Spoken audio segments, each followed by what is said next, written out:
Sigurado namin na hindi na siya makakalakad ng maayos kahit kailan.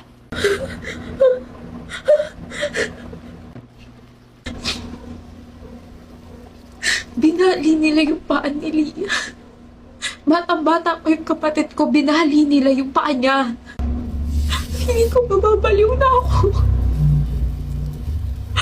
Please, iligtas niyo po kapatid ko. Iligtas niyo po siya. Aliyah! Ha? Okay ka lang ba? Kanina ka pa namin hinahanap. Sumama ka na kay tita. Sige na, susunod ako sa kotse. Ayoko pa umuwi. Kasi yung kapatid ko, hindi pa siya nakahanap. Nakidnap kasi yung kapatid ko. Okay? Kailangan natin siyang iligtas. Ligtas na siya. Okay? Nasa bahay na siya. Talaga? Pero baka may ipis. Baka may ipis sa bahay. Ayoko umuwi. Malinis na yung bahay, Aliyah. Sige na, sumama ka na kay tita.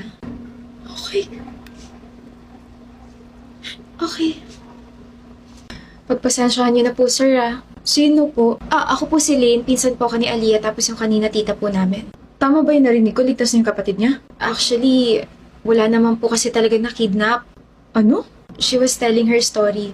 Sabi niya po si Lia yung na-kidnap, di ba? That's her nickname nung bata pa po siya. Siya po yung batang babaeng na-kidnap. Kaya kung mapapansin niyo po, pilay po siya maglakad. Binali po yung isang paa niya na nagtangka siyang tumakas nung bata siya. Meron din po siya malaking peklat sa binti niya dahil hiniwa siya ron at ginawang panakot sa parents niya. Bukod po ron, pinakain din siya ng mga ipis kaya ayaw niya sa insektong yun. Nalocate naman yung mga kidnappers tapos nabalik yung pera binigay ng family namin pero yung trauma binigay nila kay Aliyah. Sobrang lala na hanggang ngayon dala-dala pa rin po niya. Pagpasensyahan niyo na po ha. Sinubukan naman namin siya ipagamot pero bumabalik pa rin siya sa dati. Kapag nangyari po ulit to, hayaan niyo lang po siya magkwento tapos tawagan niyo po agad kami ha. Sige. Sige po, mauuna na po ako. Pasensya na ulit.